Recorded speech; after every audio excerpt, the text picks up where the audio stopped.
É com prazer e muita satisfação que agradecemos a presença do professor João Virgílio. O professor João Virgílio é nosso convidado hoje da ESA, e é professor associado no Departamento de Educação da UFSCar, e é credenciado no programa de pós-graduação em Educação na linha de História, Filosofia e Sociologia da Educação. Foi membro da Comissão Nacional da UAB para implantação do eixo de fundamentos do exame de ordem. Foi membro da Comissão de Educação Jurídica da UAB São Paulo, 2010-2012. Foi membro da Comissão da UAB Vai à Faculdade, 2013 e 2015. Desde 2003, coordena o Grupo de Pesquisa Educação e Direito na Sociedade Brasileira Contemporânea, publicando coletivamente os livros A Superação do Positivismo Jurídico no Ensino do Direito, Exame de Ordem, uma Visão Crítica. Coordenou ainda o livro da Comissão de Educação Jurídica da UAB São Paulo, intitulado Educação Jurídica em Questão, além de promover congressos e publicar outros trabalhos na área do ensino do direito. Já foi membro da diretoria da Associação Brasileira de Ensino do Direito, a qual é associado. Coordena a comissão para implantação do curso de Direito na UFSCar, fez os cursos ginasial, colegial e graduação em filosofia no Seminário Diocesano de São Carlos, complementando sua formação e licenciando-se em filosofia pelas Faculdades Associadas do Ipiranga, Unifai, 1977, fez ainda graduação em teologia pela Faculdade de Teologia Nossa Senhora da Assunção, 1978, mestrado em sociologia pela Universidade Estadual de Campinas, 1990, doutorado em Educação pela UFSCar, pós-doutorado em Educação pela Faculdade de Educação da Unicamp, fora da carreira acadêmica, mas com forte atuação educacional. Foi sacerdote católico de 1978 a 1985, quando trabalhou na formação de pequenas comunidades, pastoral, carcerária, etc. Hoje atua principalmente nos temas educação, ensino superior, projeto pedagógico e avaliação, formação docente para o ensino superior, direito, filosofia e ensino de direito. Pertence ao Banco de Avaliadores do INEP. Em 2013, lançou o livro Aprender e Ensinar Direito, um curso para formação de docentes dos cursos de Direito, prepara agora para lançar no segundo semestre de 2015, lançou efetivamente, Estrutura e Funcionamento da Educação Básica, um livro didático para uso nas licenciaturas. Essas são palavras que estão no Lattes do professor, e é com prazer, professor, que nós recebemos os seus ensinamentos. Os livros do professor estão aqui, olha só. Muito bem. E professor João Virgílio Tagliavini, é com prazer que registramos esse momento. Em nome da ESA, desde já agradecemos a sua presença, os seus ensinamentos, a sua experiência de vida que compartilha conosco. Tem a palavra, professor.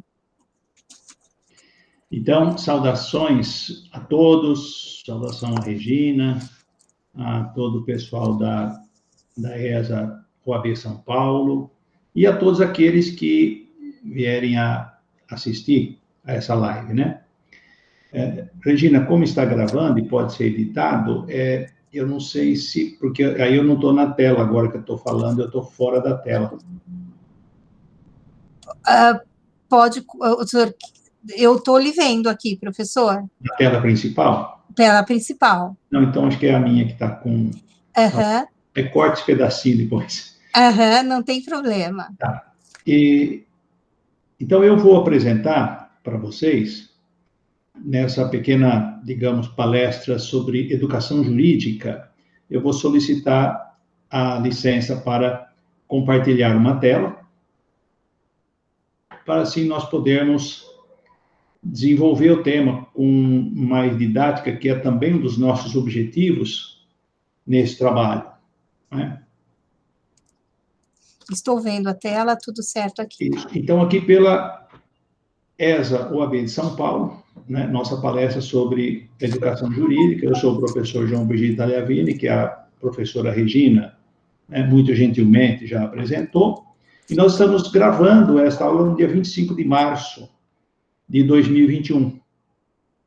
O tema dessa palestra, né, que eu propus, e atendendo à linha do que me foi pedido, é a aprendizagem significativa em direito, a inter, a multi, a transdisciplinaridade e, por fim, a transversalidade. Nós estamos vivendo um tempo muito complexo e a educação exige respostas também competentes e complexas e muitas vezes novas. Nós precisamos estar sempre prontos para avançar. Avançar não significa deixar para trás tudo o que existiu, como, por exemplo, a teoria da aprendizagem significativa de David Ausubel, que nós vamos dar aqui algumas ideias apenas para focar o trabalho de hoje. Para o David Ausubel, a aprendizagem ela pode ser significativa, mas ela pode ser também mecânica. Obviamente, como vocês vão perceber, a aprendizagem significativa é mais importante, mais duradoura, mais produtiva do que a aprendizagem mecânica. E a aprendizagem significativa, por sua vez, ela pode ser por descoberta e por recepção. E vocês vão perceber também que a aprendizagem significativa por descoberta é a mais importante e a que mais vai permanecer ao longo da vida. A aprendizagem significativa mecânica pode ser também por descoberta ou por recepção. E assim, nós vamos procurar entender o que significa essa aprendizagem significativa. É um conhecimento novo, ancorado no conhecimento anterior, numa perspectiva de interatividade. Veja bem, muitas vezes na educação, o professor chega na sala de aula e vai dar o ponto novo, a ideia nova, etc., como se não tivesse nenhuma conexão com o anterior. Isso não funciona bem. O importante é que ele esteja ancorado no conhecimento anterior para ele ter significado para quem está aprendendo. Por isso que se chama aprendizagem significativa. E essa aprendizagem, que pode ser por descoberta, é a descoberta autônoma do conhecimento. Qual é a aprendizagem significativa hoje aquela que mais é produtiva para o indivíduo? É aquela que o próprio indivíduo pesquisa, que ele vai atrás. Hoje nós temos muitos mecanismos para ter acesso ao conhecimento. Então, eu, por exemplo, estou aqui aprendendo as metodologias ativas de aprendizagem e preciso entender como fazer uma live pelo StreamYard, postar no YouTube, etc. Eu estou aprendendo a fazer tudo isso. O que é que eu faço? Eu vou à internet, eu vou ao Google, eu vou no YouTube, eu assisto alguém explicando, na outra tela eu vou tentando fazer, em 2 dias, 3 dias, eu sei fazer aquilo lá. Foi uma aprendizagem significativa por descoberta. Óbvio que é por descoberta, mas ela está relacionada a um conhecimento anterior. Se eu não entendesse nada de informática, se eu não entendesse nada de educação, eu não saberia fazer isso. Por isso que eu tenho que relacionar com os conhecimentos prévios. E a aprendizagem significativa por recepção ou exposição, que também é importante, significa que os conhecimentos vêm de fora. Mas digo assim, de alguma maneira vem de fora, porque o conhecimento nunca vem totalmente de fora. Porque ninguém a cabeça de ninguém é uma caixa d'água vazia, né? Só existe conhecimento quando você se abre para ele, quando você busca o conhecimento. E mesmo por recepção e exposição, essa aprendizagem significativa seria aquela, por exposição, aquela aprendizagem que você obtém na escola, por exemplo, numa aula de direito, em que o professor vem dar uma aula, ele relaciona com os conhecimentos anteriores, então ela é por recepção, mas ela é bem conectada com o conhecimento anterior para você poder dar sentido àquela aprendizagem e para ela poder permanecer, porque ela vai encontrar um lugar na sua estrutura mental, na sua sinapse, na sua estrutura cognitiva, para poder ficar ali. Eu costumo dizer que o conhecimento, ele permanece se você conseguir pendurá-lo em algum lugar na sua estrutura mental. Se ele ficar solto, você perde logo. O conhecimento solto, pessoal, são todas essas informações, essa avalanche de informações que a gente recebe na internet, uma após a outra, Depois que você estiver lendo a quinta mensagem, você não lembra mais qual foi a primeira. Você lê 10 piadas num dia, você só lembra a última, as outras 9 você já esqueceu. A não ser que ela tenha tanto significado com a sua vida e você tenha conectado com outros conhecimentos. Só assim ela vai se tornar permanente, não é? Eu acho que, então, essa questão da aprendizagem significativa do Osler, ela é muito importante. Mas eu voltaria um pouquinho para descartar a aprendizagem mecânica. A aprendizagem mecânica é aquela que você vai justapondo, você vai acrescentando, você só vai somando, você não indexa, você não organiza. É como se os alunos tivessem que decorar alguns pontos para avaliação dessa semana, e esses pontos não têm nada a ver com o conhecimento que prossegue na semana que vem ou com as outras avaliações. Esta aprendizagem é meramente mecânica, e ela se esvai logo na nossa faculdade do esquecimento, né? Então, vamos descartar, portanto, a aprendizagem mecânica como algo que teria alguma função na nossa busca do conhecimento.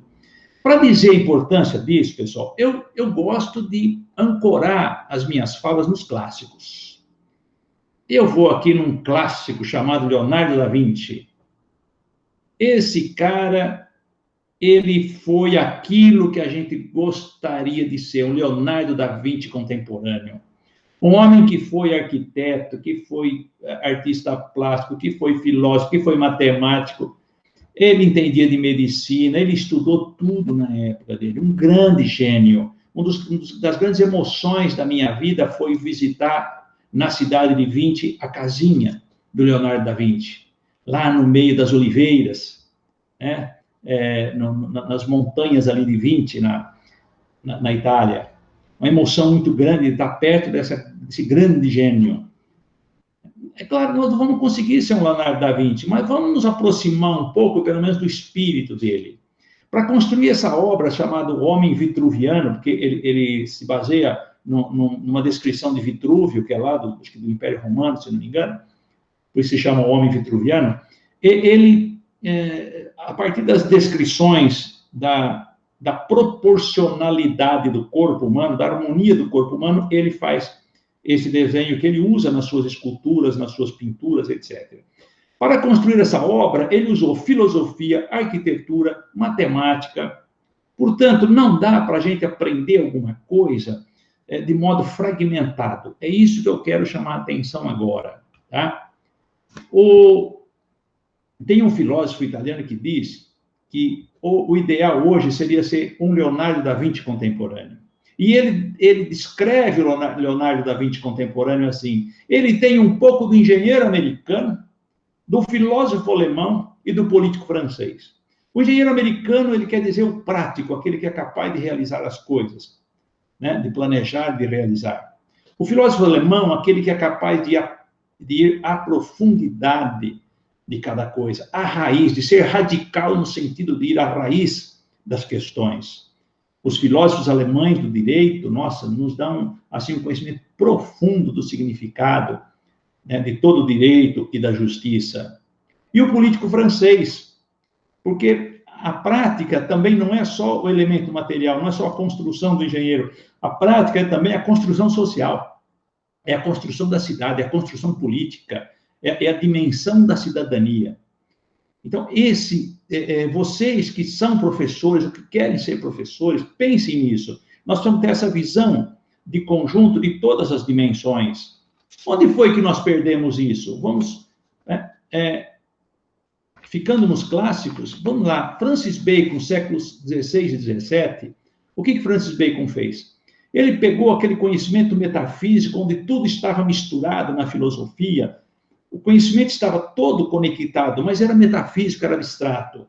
E ele parte para o mundo da experiência, para o mundo da ciência. E no mundo da ciência é preciso dividir. Como diz Descartes, é preciso o método de dividir um objeto em tantas partes quantas forem possíveis, para você analisar uma por uma. E isso foi um avanço para a ciência, mas trouxe também um perigo. Trouxe também um problema, que foi qual? A fragmentação dos saberes, a fragmentação das disciplinas, que está aqui exemplificado neste quadro Gabinete Antropomórfico de Salvador Dalí. Em cada uma dessas caixinhas se coloca um pedaço, um ponto do conhecimento, e ele fica todo desconectado, ele fica todo desconjuntado. Este é o grande problema da ciência moderna, que vai transformando também o conhecimento nesses pontos fragmentados. Tá bom. O que vamos fazer diante disso? A escola ficou assim, gente, até hoje. Até recentemente, talvez agora a gente esteja no ponto de transformá-la, de renová-la, de modificá-la. Tá? E para pensar essas possibilidades de mudança, eu vou utilizar também de uma imagem, de uma comparação. Porque pelas imagens vocês nunca mais vão esquecer disso. E qual é a imagem que eu vou utilizar? Eu vou utilizar esta imagem. San Geminiano, uma cidade da Toscana, uma cidade medieval, entre muralhas, na Itália. Eu tive o privilégio de conhecer essa cidade, fiquei absolutamente impressionado com ela. Hoje ela tem umas 14, 15 torres, mas ela chegou a ter 60, 70 torres. É uma cidade pequena, entre muralhas. Para que essas torres? Você pergunta para os guias, lê os guias, o histórico da cidade de San Gimignano. Porque cada nobre queria demonstrar o seu poder com uma torre maior que a do seu vizinho. Por isso, tantas torres que permaneceram 14, 15, 18 torres, e chegaram a ser 60, 70 torres, a cidade de San Gimignano. Essas torres, elas não são habitadas como uma casa, não são como um prédio de tantos andares, não, são torres para demonstrar o poder. Tá? E eu usei esta imagem de San Gimignano para mostrar que o nosso conhecimento pode estar assim também. Vamos ver como? Nós vamos falar rapidamente da disciplinaridade, da multidisciplinaridade, da interdisciplinaridade, da transdisciplinaridade e transversalidade. Claro, gente, que não é muito fácil fazer a distinção desses termos. Muita gente confunde multidisciplinaridade com interdisciplinaridade. Confunde transdisciplinaridade com transversalidade. Através da imagem, eu vou tentar mostrar para vocês como construir uma educação jurídica nova, né, a partir da compreensão desses conceitos. Vamos lá para o primeiro deles, que é a disciplinaridade. Está aqui. Como é o ensino do direito que se tornou tradicional por tanto tempo, de modo que um grande jurista baiano chamado Orlando Gomes diz que o ensino do direito tornou-se uma navegação de cabotagem ao redor dos códigos. E as grades curriculares, depois eu vou falar sobre grade curricular, e as grades curriculares se tornaram verdadeiras grades de prisão, tá? Fragmentando o conhecimento. Como é que ele fragmentou o conhecimento?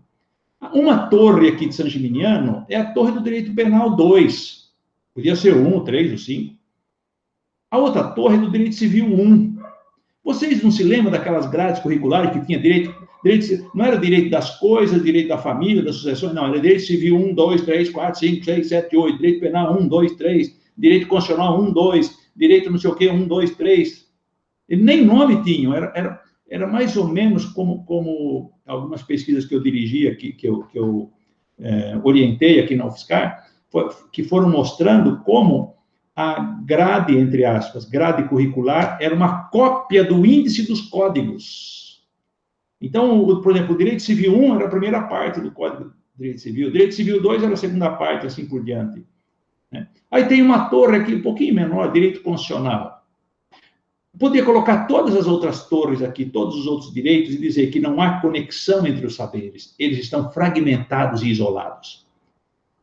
Quem de vocês nunca ouviu na escola um professor de Direito Penal 2 dizer que o professor de Direito Civil entrou na matéria dele? E ele ficou bravo. O cara está entrando na minha matéria. Mas como assim entrando na minha matéria? A nossa matéria é o direito. Tá? Mas essa fragmentação, vocês estão percebendo que o céu está até, né, meio escurecido? Essa é a disciplinaridade. É o que nós mais conhecemos na chamada educação jurídica. Vamos para o segundo. A multidisciplinaridade, lá em San Gimignano, seria assim. Eu vou trabalhar, por exemplo, o conceito de direito de propriedade. Eu vou trabalhar em direito civil 2, vou trabalhar em direito penal 2 e vou trabalhar em direito constitucional. Cada disciplina segundo métodos e princípios, segundo seus métodos e princípios, segundo sua epistemologia. Gente, aí também não dá para fazer muita coisa. Por quê? Cada um continua na sua torre. Cada um continua nos seus pressupostos. Não há muito diálogo com a torre do outro. Embora eles sejam chamados pelo coordenador a tratar o direito de propriedade nessas 3 áreas, eles vão tratar segundo os princípios da sua disciplina. Veja, por exemplo, eu peguei aqui um exemplo. Se eu sou professor de introdução ao direito, a lei de introdução às normas do direito brasileiro, ela é muito mais ampla, ela é muito mais generosa, ela é muito mais compreensiva no sentido de levar a um entendimento, a uma interpretação mais ampla de tudo. Lá no seu artigo 5º diz assim: na aplicação da lei, o juiz atenderá aos fins sociais a que ela se dirige e às exigências do bem comum. Gente, para atender este princípio que está na lei de introdução ao direito brasileiro, não dá para fazê-lo só conhecendo artigos, incisos e alíneas dos códigos. É preciso conhecer a filosofia, a sociologia, a história, para poder... Então, o professor de introdução ao direito, ele vai ter a sua epistemologia, a base da sua torre, ele vai ter outros pressupostos. O professor de direito civil, no caso da propriedade, trabalha lá no direito das coisas, né? A lei assegura ao proprietário o direito, artigo 524, Código de 2002. A lei assegura ao proprietário o direito de usar, gozar e dispor de seus bens e de reavê-los do poder de quem quer que injustamente os possua. Então, tem outros princípios aqui, é o princípio da defesa dos interesses individuais, do contrato, né? Do respeito aos contratos, etc. Tá? O direito civil tem muito a ver com a primeira revolução da ciência social e do direito, lá na Revolução Francesa, dos direitos e garantias individuais. Ele está muito escorado lá. Aí eu vou para o direito penal, a questão da propriedade vai ter o tratamento, em geral, da punição, né? Porque eu vou trabalhar lá no capítulo dos crimes contra o patrimônio. Então, em relação à propriedade, eu vou discutir furto, roubo, extorsão, dano, apropriação indébita, fraude, receptação, direito autoral, etc, etc. E de uma outra perspectiva. E tem outra coisa, pessoal. O mesmo direito penal, com os mesmos pressupostos do direito penal, é claro que um professor que dá lei de introdução ao direito brasileiro, os princípios que ele trabalha não são idênticos aos princípios da introdução ao direito penal. Obviamente que não, porque o direito brasileiro, a lei de introdução ao direito brasileiro é uma coisa, o direito penal está no direito brasileiro, mas ele tem outros pressupostos, ele tem outros autores, ele tem outra doutrina, ele tem outra hermenêutica, tá certo? E mesmo levando em consideração isso, pensem bem, pessoal, se vocês não fizeram essa experiência na escola. Se eu tenho um juiz dando direito penal, eu posso ter uma visão. Eu tenho um promotor dando direito penal, eu posso ter outra visão, porque o papel dele é o papel da acusação. Se eu tenho um advogado criminalista dando direito penal, eu posso ter outra visão. Eu até diria para as instituições que seria interessante ter, né, diversos profissionais de visões diferentes para que os alunos se formem de maneira completa, tá certo? Aí eu vou lá para o direito constitucional. O professor de direito constitucional vai ler no inciso 23 do artigo 5º dos direitos e garantias fundamentais, ele vai ler o seguinte: a propriedade atenderá à sua função social. Aí, o professor de direito constitucional vai ter que trabalhar outros princípios completamente diferentes. Gente, eu vou dizer para vocês a minha experiência de ler as várias áreas do direito. Eu fiz agora um pós-doutorado, que eu fui da Universidade Federal da Bahia, fui para Lisboa, fazer uma parte lá, e em Lisboa, na verdade, eu conheci ele na Bahia, né, o professor Jorge Miranda, um grande constitucionalista, que foi um dos responsáveis pela Constituição Democrática de Portugal. Tem muita gente lá que chama a Constituição de Portugal de a Constituição do Jorge Miranda. É um senhor baixinho, humilde pra caramba, acessível. Eu trouxe alguns livros dele. Eu começo a ler os livros do Jorge Miranda, parece que eu estou lendo outra coisa. Eu estou muito mais próximo da minha formação em fundamentos. Muito diferente de quando eu pego um livro de direito penal, um livro de direito civil, de direito das coisas. Muito diferente. O direito constitucional, do jeito que o Jorge Miranda trabalha, assim também quando eu pego algum autor daqui, como, por exemplo, o Dalmo Dallari, né? O Dalmo Dallari, eu estive numa conferência dele, na aula inaugural de um curso de Direito numa instituição do interior do Estado de São Paulo. Isso foi lá por 2000,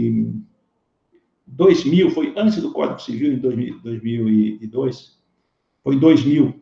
Ele disse assim no auditório para os alunos: nós precisamos formar mais constitucionalistas e menos civilistas.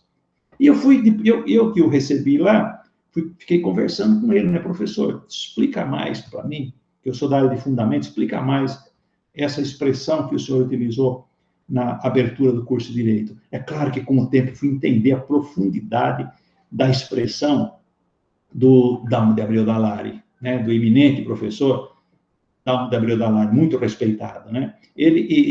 Então, o direito constitucional, ele está numa outra torre, seus princípios, seus pressupostos, sua epistemologia é diferente. Então, na multidisciplinaridade, o que vai acontecer? Ainda não avançamos muito. Vamos trabalhar o direito de propriedade, mas cada um vai ficar na sua epistemologia e não vai descer da torre para conversar com os outros.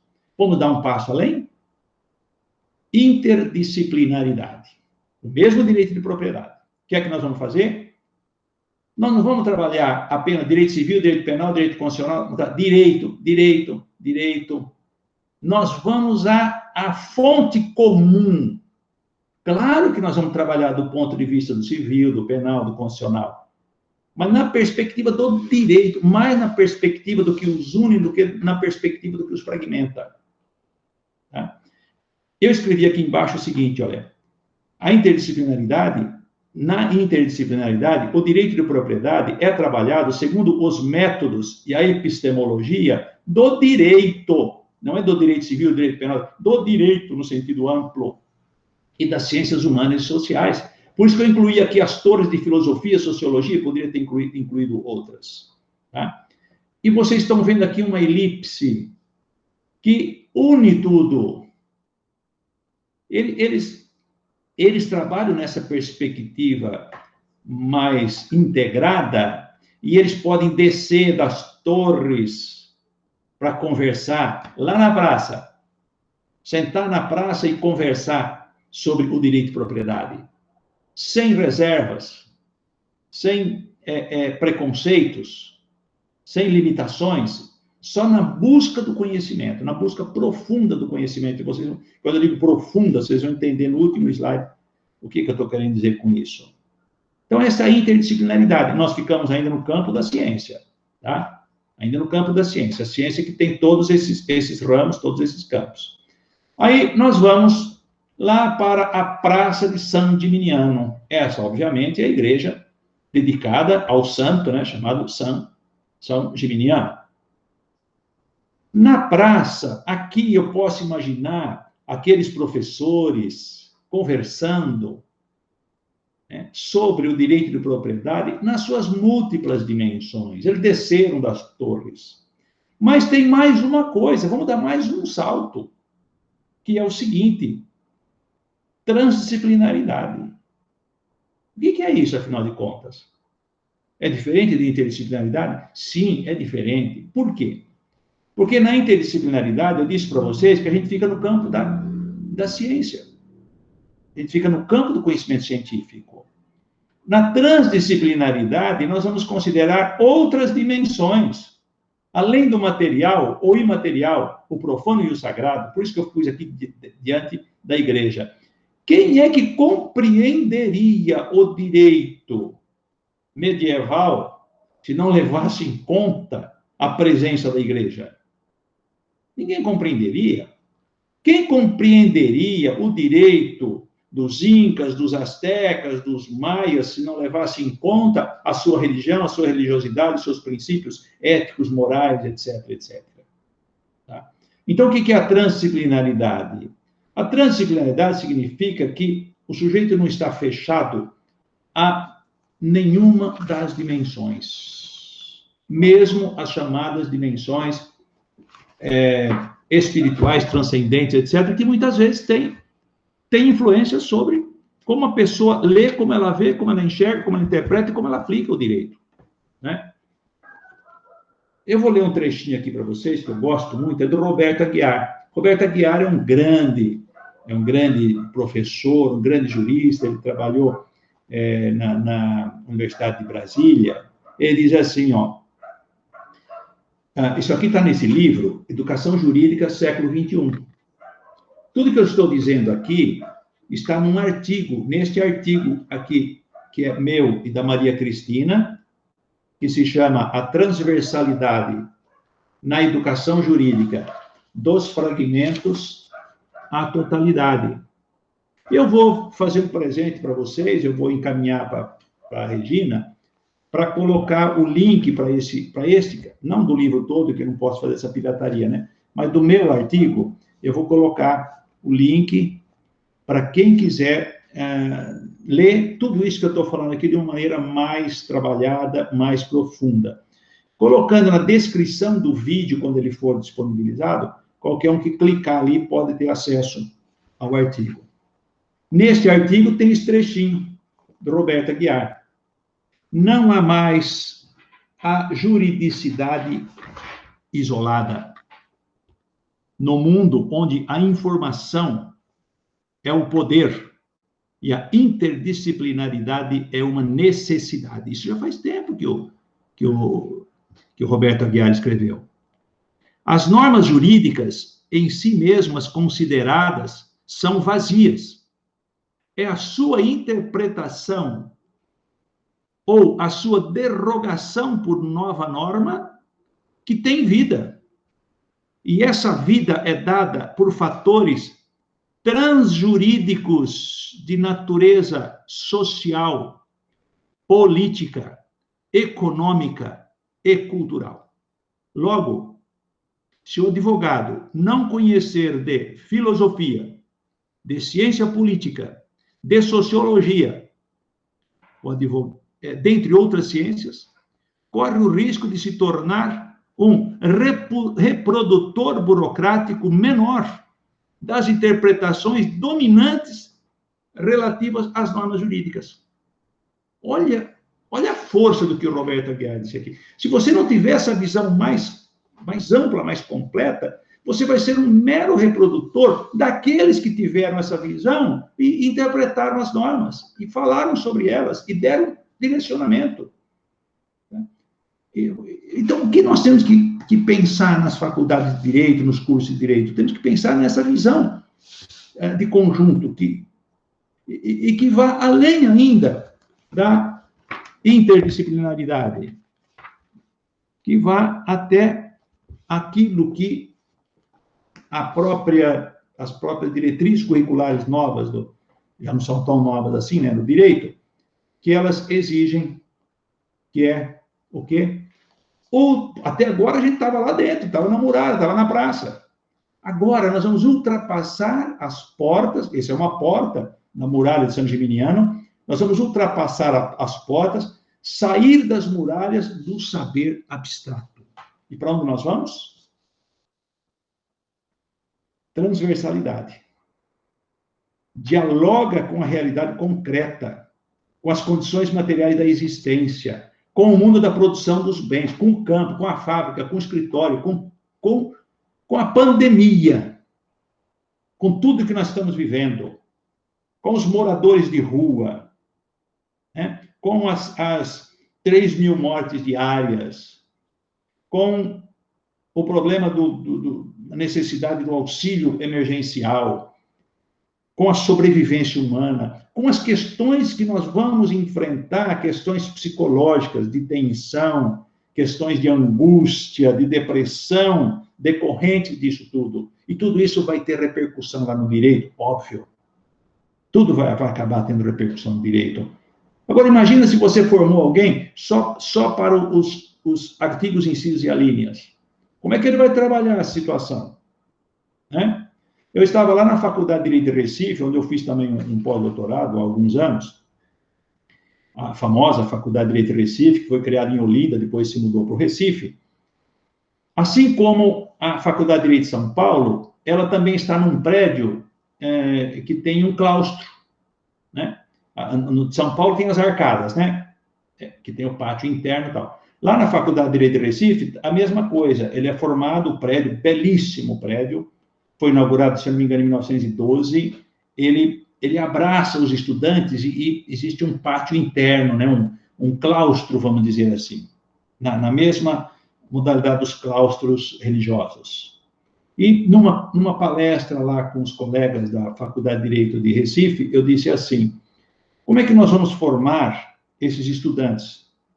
Apenas aqui dentro do claustro, com os conhecimentos dos livros, teóricos, abstratos, metafísicos, muitas vezes?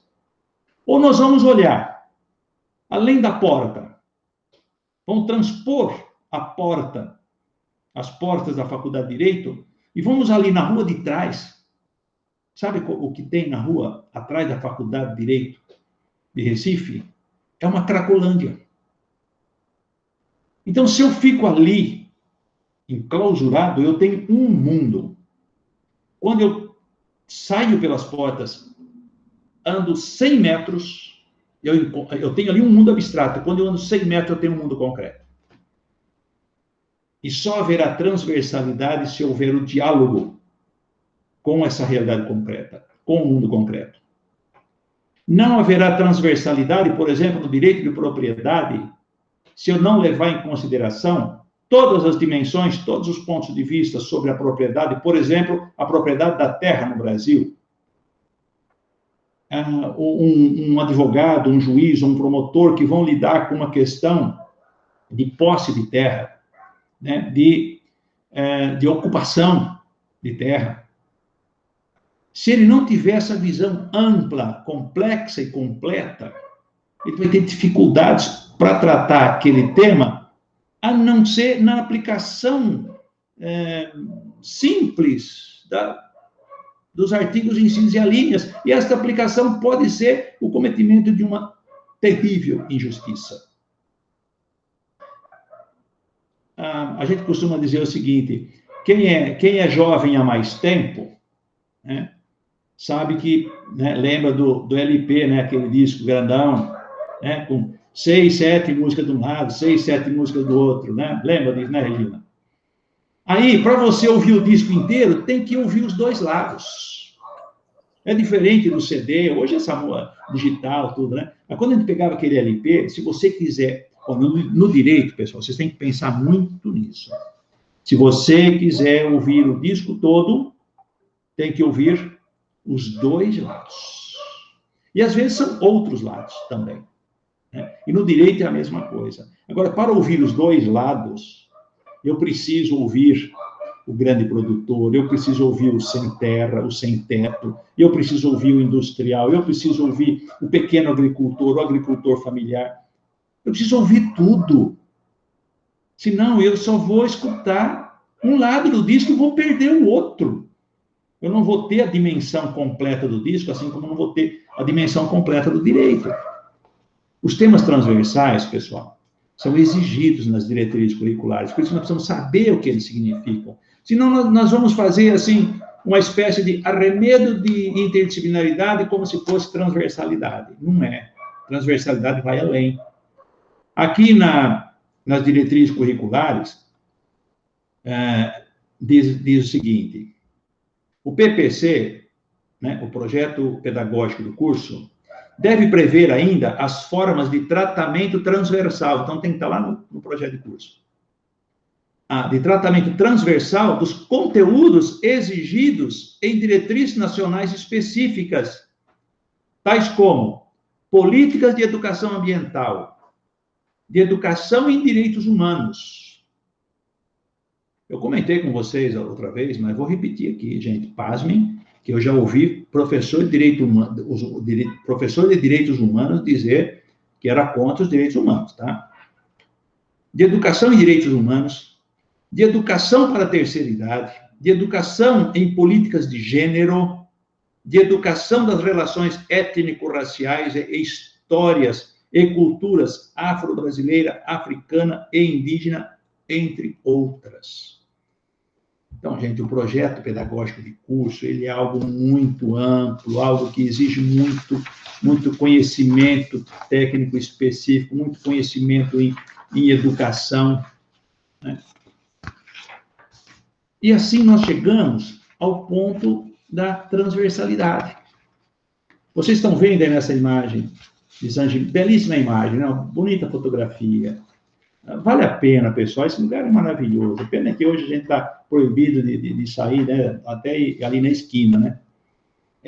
Mas vejam aqui que maravilha. Aquele tempo era o campo, aqui nós estamos pensando numa realidade medieval, por isso que tem o campo, né, do campo mesmo, dá até para imaginar aí o senhor feudal, né, dirigindo essa região. É claro que essa foto não é do tempo dos senhores feudais, né? Mas dá para a gente viajar um pouco no tempo e imaginar isso. Imaginar que aqueles homens de cultura que estão lá nas torres da cidade de San Gimignano, que eles passam pela porta e vêm aqui conversar com os servos. Vêm aqui conversar com a mão de obra. Vem conversar também com os senhores, porque vai ter que conversar com todo mundo, óbvio, né? Hoje é o direito que sai aqui das torres encasteladas da ciência abstrata e muitas vezes metafísica, né? Sair dessa torre de marfim e mergulhar na realidade concreta, mergulhar na realidade das pessoas, do mundo da existência material, do mundo da produção, do mundo das relações trabalhistas, das relações de consumo, do cuidado das crianças e dos idosos, né? do cuidado do meio ambiente, das questões urbanas, a questão do trânsito, a questão da locomoção, enfim, gente, todos os direitos de todos os cidadãos. O ensino do direito, ele é maravilhoso. É um mundo fantástico, tratado dessa forma. Senão ele se torna insosso, se torna chato, insípido, né? Se torna tenebroso. Como é que nós estamos finalizando aqui Isso aqui é uma provocação apenas, pessoal, tudo isso que eu estou passando para vocês. Provocação para estudar mais, para se dedicar mais, para saber que a tarefa de ser educador exige muito preparo, muita dedicação, muito estudo. Eu vou indo para o final, mostrando essa última imagem de San Gimignano. Aqui é onde o pessoal vinha buscar água. Seria o poço, né? Cisterna. E que era coletivo. Por que eu estou colocando isso aqui? Porque é aqui que as pessoas se encontram. Para quê? Para buscar a água. Não hoje, né? Aqui são turistas. Aliás, tem um turista aqui tomando um sorvete, agora que eu estou vendo aqui, ó. Está tomando sorvete. Gente, aqui perto, numa dessas lojinhas, tem uma sorveteria. E quando nós fomos lá, nós tomamos, por incrível que pareça, naquele ano, tinha vencido o prêmio, a disputa de melhor sorvete da Europa. Delícia, estou até com vontade de água na boca. Aqui, o pessoal vinha buscar a água. De onde vem a água? Lá da profundeza da terra. A nossa aqui vem lá do aquífero Guarani. Então, o conhecimento, gente, é algo que nós vamos juntos, nós vamos beber juntos, na praça, não de forma fragmentada, mas na socialização, na conversa, na troca de conhecimento e de experiência, bebendo na fonte. A fonte para nós do direito são os clássicos, são os fundamentos, são aqueles que vêm lá das profundezas e garantem a nossa vida, porque sem água a gente não tem vida.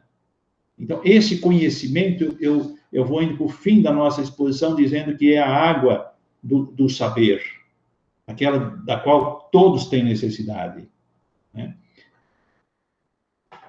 Portanto, a gente precisa, para concluir, eu diria que a gente precisa fazer uma transição. Na educação jurídica, é preciso fazer a transição da grade curricular para o projeto pedagógico e a matriz curricular. A grade curricular é aquela que tem o direito civil 1, direito civil 2, direito civil 3, direito penal 1, 2, 3, 4, 5. Aqui tem o nome do professor, cada professor tem uma ementa e um não pode entrar na ementa do outro. E cada uma dessa linha é seccionada. Tá? Ela não conversa entre si. Antigamente se colocava, né, no caderninho do estudante, grade curricular. Grade é isso aqui, ó. Também parece grade de cadeia, de prisão. Tá? Migrar para onde? Para o projeto político-pedagógico e para a matriz curricular e não mais uma grade. É preciso desfragmentar o ensino do direito. Esse é o nosso grande passo. Então, esse projeto pedagógico, ele não está mais assim dividido em partes fragmentadas. Ele deve estar engrenado, integrado, como nós estamos vendo nesse desenho, numa visão de totalidade, numa visão de integração, de conjunto. Tá? Aqui um é tão importante quanto o outro. Aqui eu posso ter direito penal, direito civil, direito do trabalho, direito constitucional, direito tal, todos eles numa engrenagem que eles vão conversando entre si. Tá? Eu não vou dizer nome de instituição aqui, mas eu sei de instituições que estão renovando radicalmente os seus projetos pedagógicos na direção de conjuntos temáticos, de eixos temáticos, para tratar o direito numa perspectiva interdisciplinar, em alguns pontos transdisciplinar e também na transversalidade, que estão conseguindo superar a grade curricular. Eles já não têm mais grade curricular. Eles têm temas, eles têm eixos, eles têm um conjunto de trabalhos e de atividades para que os estudantes compreendam não o que é o artigo 22, inciso 2º do Código da Lei número tal. Não. Eles precisam compreender o direito que fala a respeito daquela dimensão da vida social, econômica, política, cultural, etc. Isso que vale a pena, tá certo? Pois bem, para que isso aconteça, aqui eu estou, última tela. Para que isso aconteça, nós estamos diante de um novo paradigma, uma nova escola, um novo normal quando acabar essa pandemia, né? E com metodologias ativas de aprendizagem e uso de ferramentas digitais na educação, como nós vimos numa palestra que eu gravei aqui também, para a ESA, e que está disponível para vocês no site da Escola Superior de Advocacia de São Paulo. Né? Esse novo paradigma, nova escola, novo normal, exige o quê? Primeiro, uma decisão política administrativa, seja na escola pública, seja na escola privada. Alguém precisa decidir, vamos fazer isso. Essa instituição que eu conheço, né, que é uma delas, né, que está mais avançada, segundo o meu ponto de vista, tomou uma decisão que é uma fundação, ela tomou uma decisão que implica a direção da fundação, implica a coordenação do curso, a direção do curso, implica todo mundo. E é também uma decisão administrativa. Mudam-se muitas coisas. Não dá para ficar do mesmo jeito. Segunda coisa, óbvio, é preciso fazer investimento em infraestrutura. Tem que mudar algumas coisas. Né? Você tem que, por exemplo, no uso de ferramentas digitais na educação, né, hoje disponibilizar outros recursos para os professores, para os alunos, etc. Às vezes tem que mudar a sala de aula, mudar o layout da escola, porque aquele layout já não resolve mais a nova forma de buscar o conhecimento. E, por fim, eu coloco com letras garrafais, um projeto permanente de formação docente. Não adianta, lá no início do curso, dar uma palestra para os professores. Tem que ser um projeto planejado juntamente com eles, executado, acompanhado, avaliado, corrigindo rumos, avançando, às vezes retornando em algumas coisas porque precisa corrigir, precisa dar um passo atrás para poder dar 2 passos à frente. É projeto permanente. Por quê? Gente, as coisas mudam tão rapidamente. Nós vivemos uma síndrome da obsolescência que, se nós não fizermos isso, nós não vamos conseguir acompanhar o desenvolvimento de tudo. E nós precisamos de gente competente para fazer isso. Né? Eu acho que algo que as instituições que se destacarem serão aquelas que tiverem coragem de fazer isso. E os professores também, os docentes que vão se destacar, são aqueles que tiverem coragem de fazer isso. Né? Então, esse é o apelo que eu deixo para vocês, e vou me despedir aqui, né, dizendo que a religação dos saberes permitirá a visão de conjunto. Vocês viram aquela primeira imagem do Salvador Dalí, que era as gavetinhas. Aqui mesmo que você tenha pontos, mas eles estão dispostos de uma determinada maneira que eles compõem um belo rosto. Esse belo rosto é o rosto do direito, mas aqui eu vou avançar. Eu não diria que é apenas o rosto do direito. O rosto mais bonito é o rosto da justiça. E não fazemos outra coisa na educação jurídica, né, a mais elevada de todas, é educar para a justiça. E aí nós poderíamos um dia, né, se a ESA se interessar, fazer uma palestra sobre a justiça nesta perspectiva. O que é essa justiça, afinal de contas?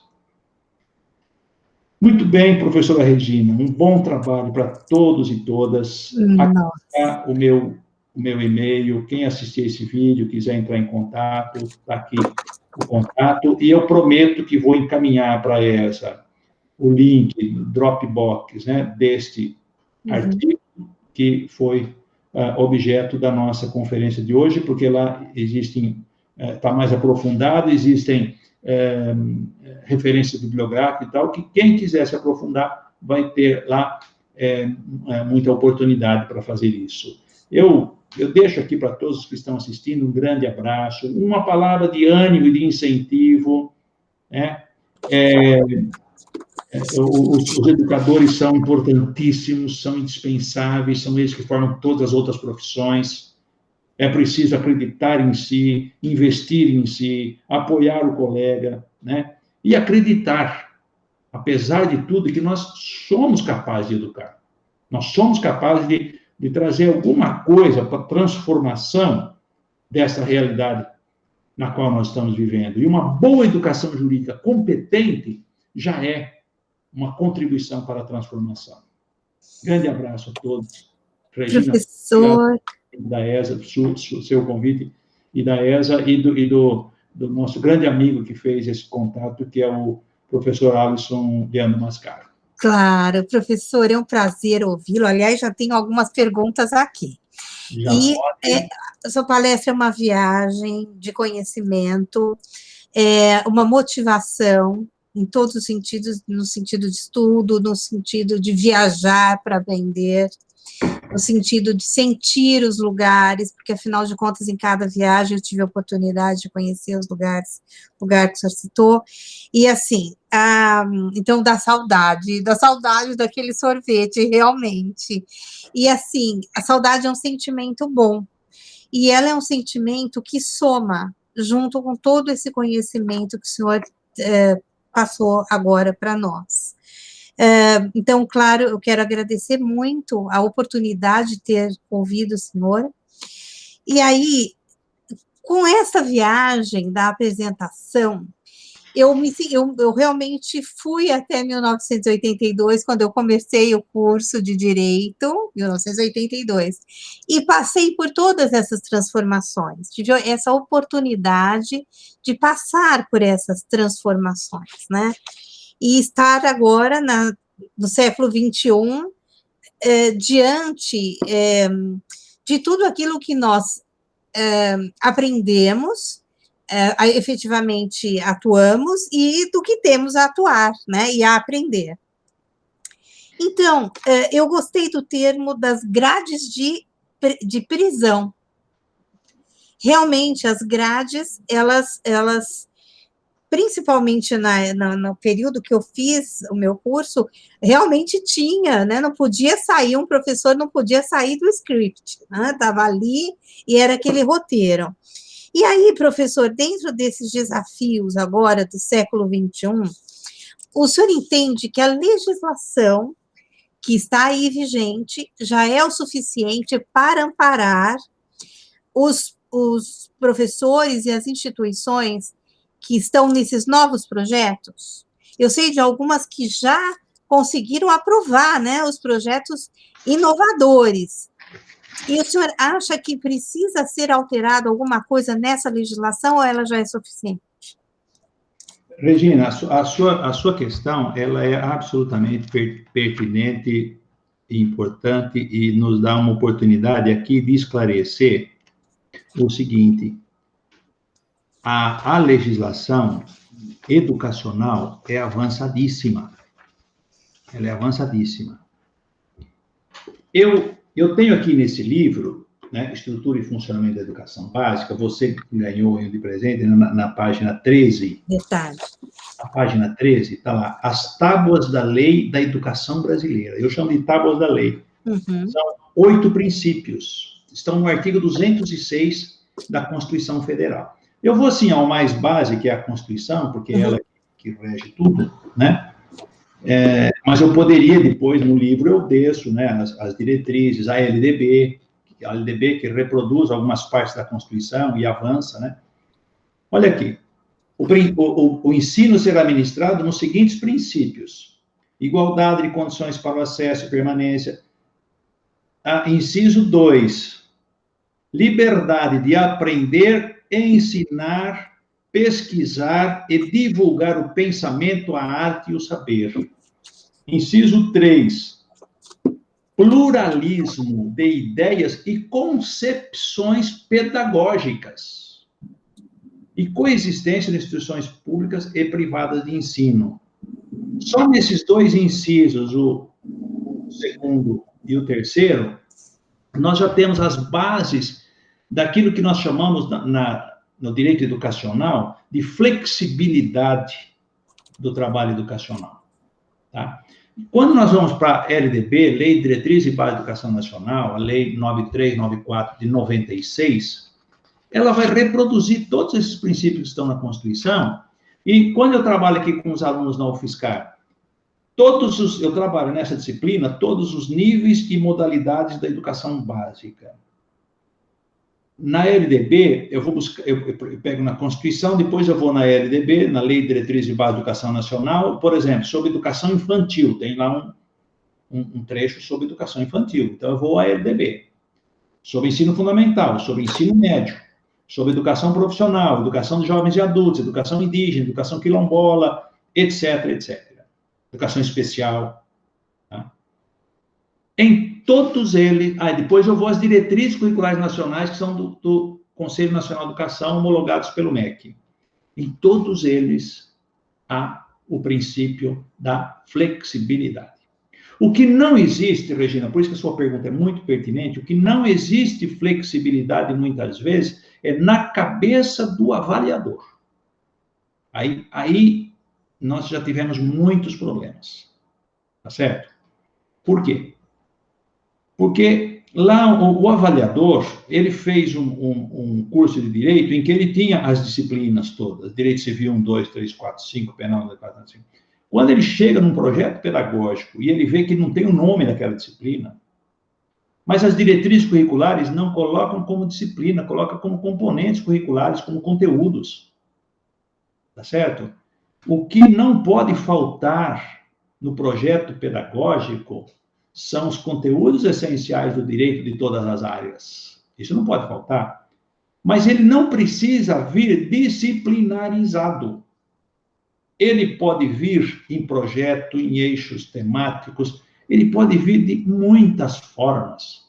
A Lei de Diretriz e Base da Educação, além disso, diz assim que na organização do ensino,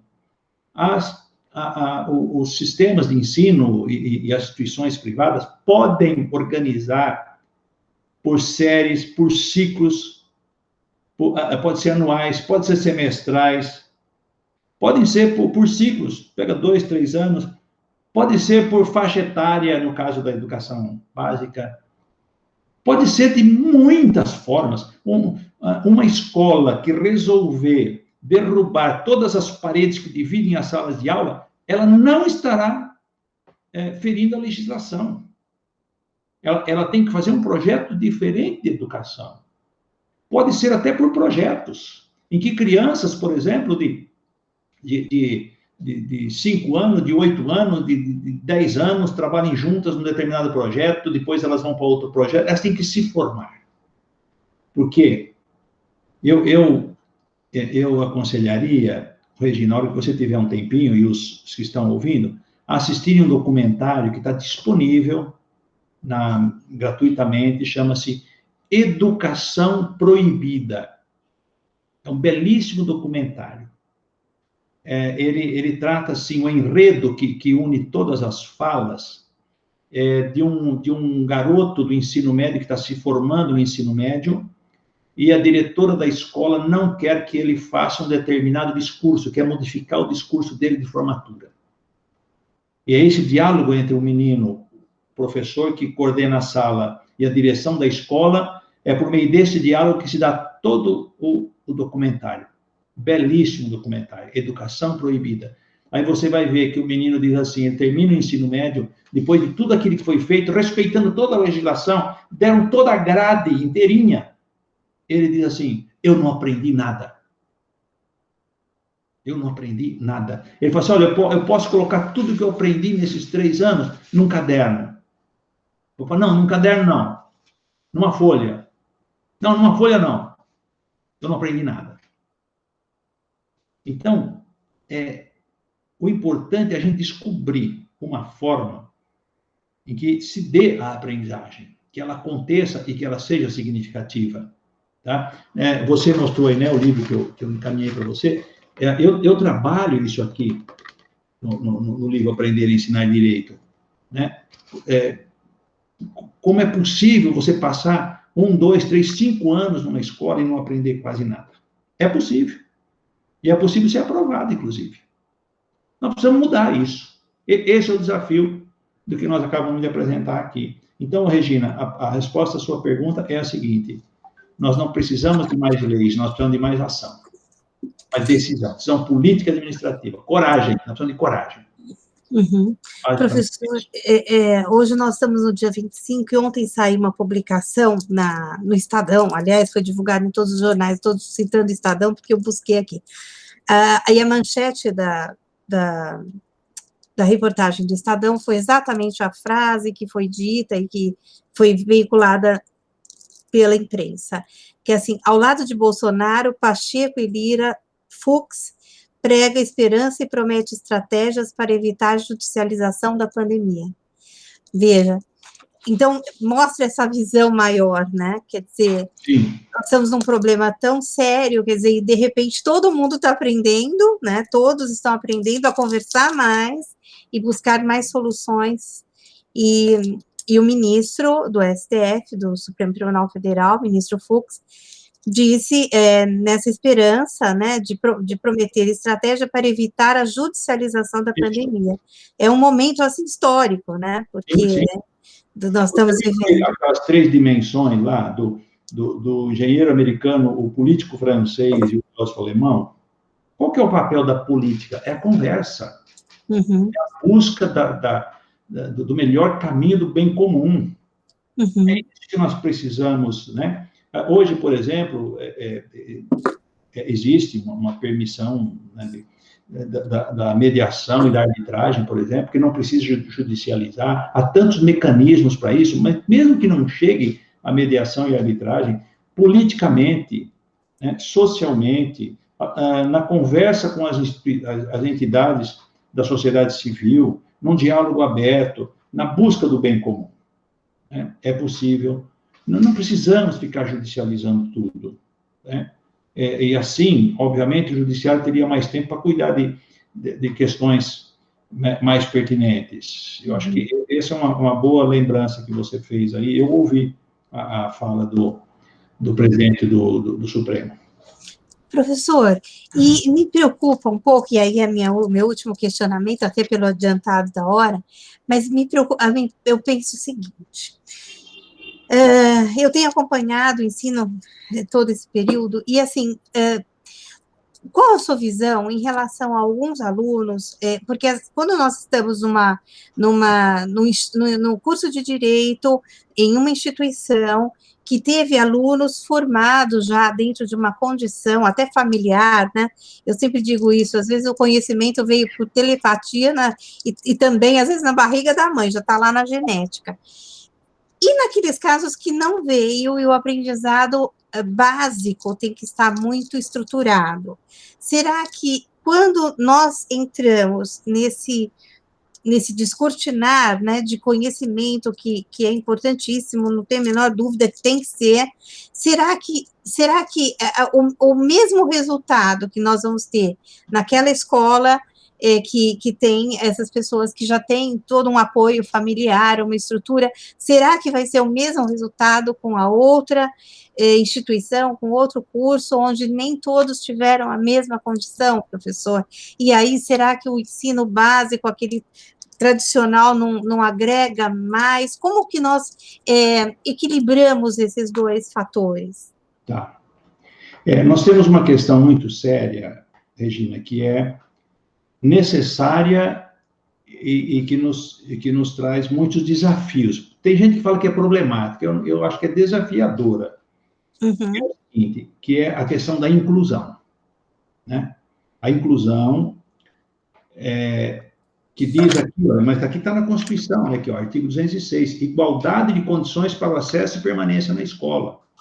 A base da inclusão está aí nesse inciso, né? Todos têm direito. E está lá no artigo 205, um artigo antes, que diz assim, a educação é direito de todos, é dever do Estado. Então, a inclusão nós não podemos mais discutir. Ela é constitucional, ela é social, ela tem que ser econômica, ela tem que ser em todos os sentidos. Então, inclusão, tá. Na inclusão, nós vamos ter desafios, que alguns chamam de problemas. Vamos ter desafios. Que desafios? Esses desafios não serão superados naquela visão disciplinar tradicional e muitas vezes tacanha. Mas nós podemos avançar nesses desafios numa outra visão de educação. Tá? Uma visão de educação que leve em consideração que o capital cultural das pessoas mais simples e mais pobres também tem valor. É um valor diferente.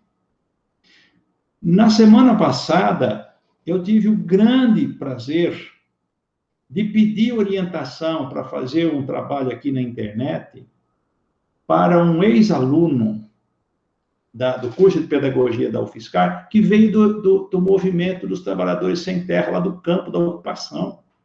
Eu liguei para ele e pedi, olha, você pode me ajudar a fazer isso? Imagina o orgulho do menino que veio lá do campo, da ocupação, do movimento social, fez pedagogia na UFSCar, está fazendo o mestrado, o irmão dele já terminou, está fazendo pós-doutorado com pesquisa na Inglaterra. Tá?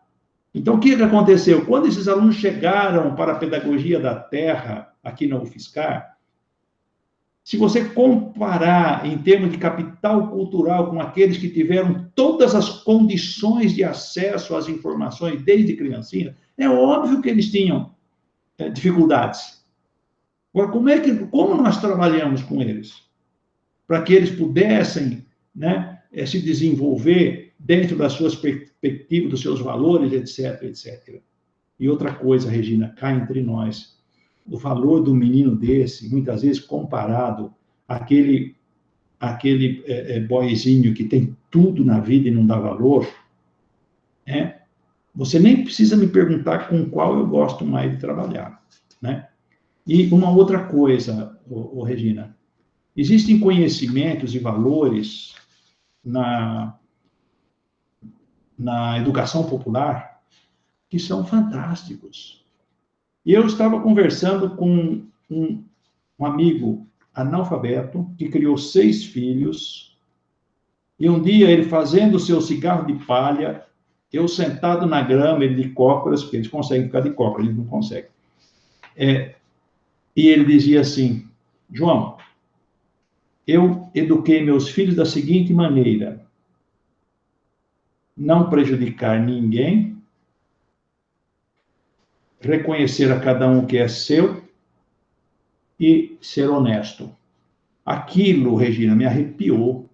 Por quê? Eu tinha lido isso no Código Civil Justiniano, Corpus Juris Civilis, que estava escrito assim, até anotei aqui quando você estava falando para eu não esquecer. Neminem ledere, não prejudicar a ninguém. Está lá, o Justiniano diz, os 3 princípios do direito são neminem ledere, não prejudicar a ninguém. Sui cuique tribuere, dar a cada um o que é seu. Honeste vivere, viver honestamente. Gente, o caboclo tinha acabado de me dar uma lição da introdução do Corpus Juris Civilis do Justiniano. Só que ele não conhece esses termos complicados que nós conhecemos.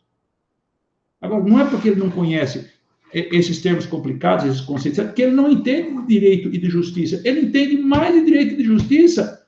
Eu não vou dizer para você mais do que quem, mais do que muita gente, né, que deveria entender.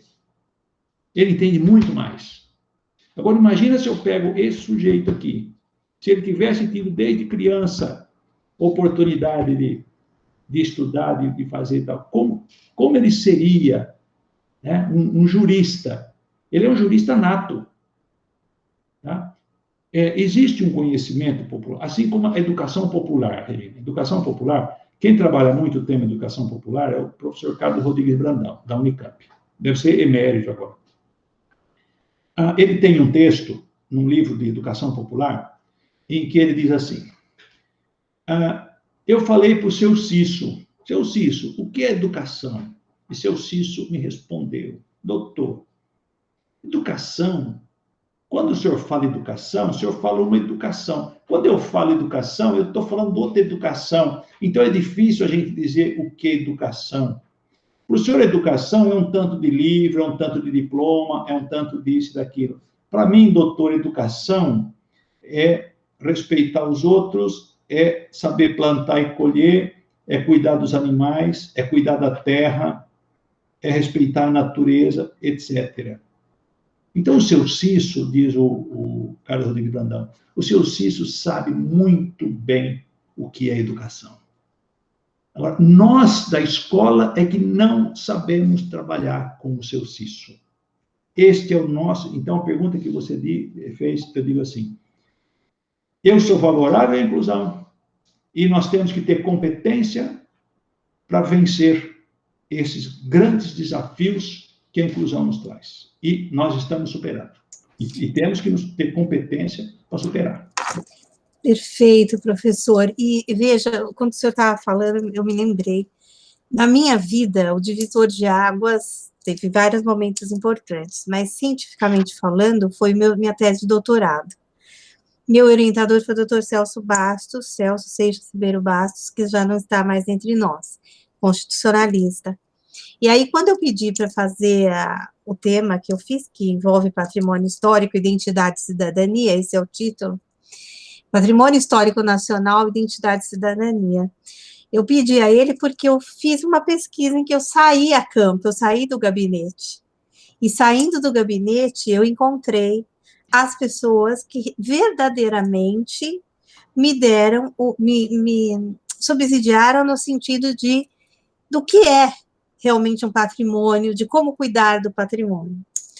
Então, e nesse estudo de campo, eu tive a oportunidade de sair pelo Brasil, eu conheci todas as capitais, vários locais importantes, eu fiquei muito tempo mesmo, eu já tinha viagem antes, mas eu já tinha viajado antes, e aí eu fui com essa tônica. E realmente, indo pelas comunidades indígenas, indo por pessoas mesmo comum do povo, né? Elas me ensinaram como elas veem o patrimônio histórico e a defesa desse patrimônio, né? E por quê, e quando, e como cuidar. E aí eles conseguiram externar isso, eu consegui receber essa mensagem, né? Não é uma mensagem fácil de receber, porque ela passa pela sensibilização. E a visita em loco foi muito importante, porque é aquele olho no olho, né? Aquelas aulas em loco, né? E assim, então, é um aprendizado mesmo. Realmente é uma outra formação. Não há palavras para descrever esses momentos, porque são com pessoas especiais que têm esse dom, né? São pessoas que têm essa formação da vida, com essa sensibilidade, para alguns até espiritual, de mostrar o valor, né? De aprender o valor, de demonstrar o valor disso que nós falamos, os bens que estão ali tutelados pela Constituição. Mas uma coisa que me preocupa nos alunos hoje é que, e atrelar isso, né, passar conhecimento, passar a motivação, os desafios do professor, é no sentido de, olha, interpretar as questões, né, e saber, aprender a traduzir e passar para o papel. Porque muitas vezes eles conseguem passar verbalmente, mas a dificuldade linguística, eu vou lhe falar, todos nós temos, né? Quantas vezes que para escrever um texto de artigo e tudo, nós pensamos 1000 vezes no que escrever, como escrever, até mesmo pelos meandros, né, das implicações jurídicas, né? E aí vem os alunos e perguntam, professora, como é que eu passo, como é que eu faço para passar num concurso público, num exame de ordem? Então, a pergunta também se refere a essa questão. Como agregar tudo isso e mais um pouco, e aí a palavra maravilhosa que o senhor cita, desafios, né? Naquele curto espaço de tempo de uma aula, agora com ensino híbrido, então vai ter, né, os desafios, né? Eu sempre citava problemática, mas realmente o senhor tem razão. Esses desafios é uma palavra melhor, né? Como utilizar e organizar esses desafios de forma que o resultado venha, né? Porque, resumindo tudo, o aluno quer também ganhar dinheiro. Então, como fazer isso de forma mais dentro desse contexto todo, né, intermulti, trans e transversal. É isso, né? Eu tô para participar de uma mesa redonda no curso de Direito da USP de Ribeirão Preto, que é sobre educação e mercado de trabalho. Né? E eu tenho pensado, né, bastante nesse tema, tal. A gente pensa sempre, né, que nós somos educadores, temos que pensar nisso, né? E você diz aí, né, passar nos concursos, passar no exame da ordem, etc. Por outro lado, você me conhece bem, você sabe, nós teríamos que também repensar o que nós chamamos de exames para acesso a isso ou aquilo. Só quando nós conseguirmos completar essa caminhada toda, de modo que o conhecimento deste senhor que educou 6 filhos, tá? E que é analfabeto, que o conhecimento dele também vale. Né? O conhecimento dele vale. Como? Não é só a memorização, né? E o conceito complicado, dominar o conceito complicado, etc., etc., que vai nos ajudar.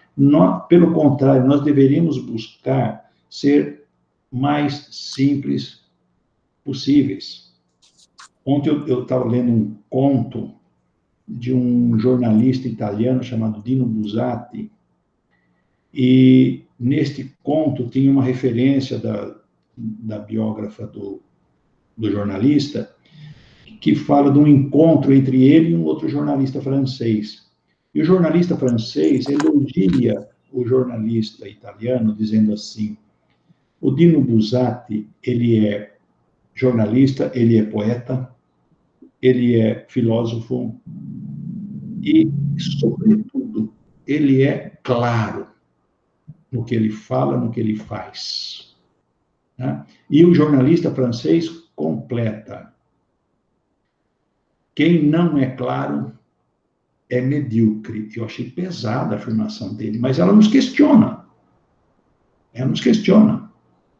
Porque muitas vezes nós podemos a filosofia complexa, é profunda, a sociologia complexa, é profunda, mas nós podemos torná-la mais clara ou podemos complicá-la ainda mais.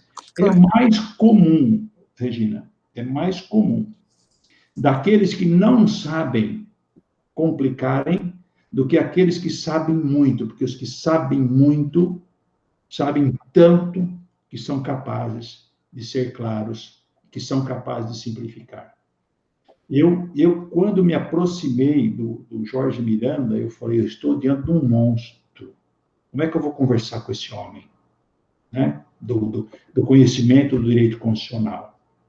Regina, eu me encontrei diante do homem mais simples do mundo, que me respondia as coisas com uma clareza, né? Que eu até ficava orgulhoso, falava, nossa, estou entendendo tudo. Né?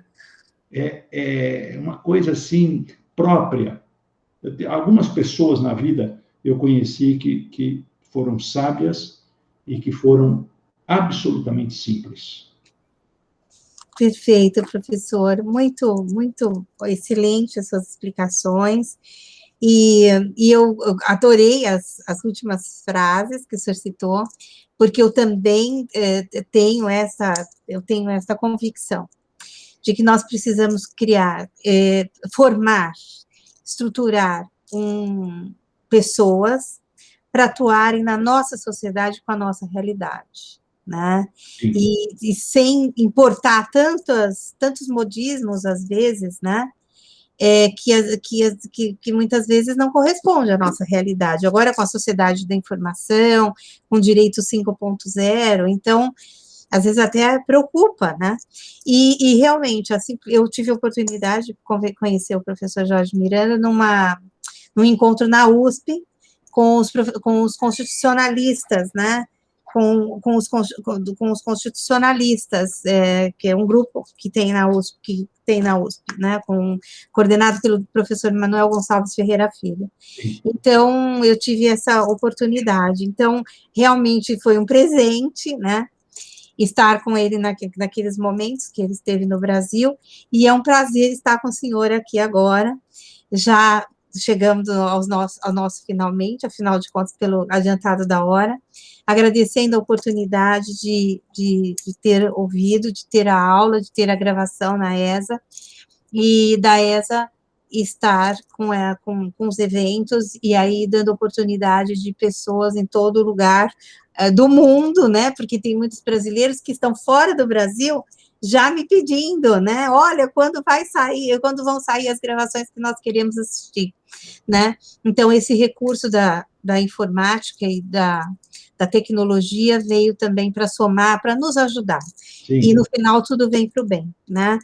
Então, professor, já indo para o encerramento, em nome da ESA, eu agradeço a presença, a sua presença, a fala, as explicações, e já contando com o senhor para os outros eventos. Em breve, o público vai ter acesso, nós vamos divulgar, e já temos mais eventos com o professor João, tá bom?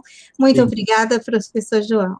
Tá, eu que agradeço e me comprometo a lhe enviar o link do artigo, e um abraço, né, e saudação a todos os heróis da educação brasileira, da educação jurídica. Não vamos desanimar. Não. Jamais. Exato. Firme e forte aí, com pandemia, sem pandemia, claro, de preferência sem pandemia, mas vamos lá, firme e forte na nossa caminhada. Sim. Muito obrigada, professor, mais uma vez. Obrigado. Até a próxima, tá bom? Muito obrigada. Um abraço a todos. Abraço.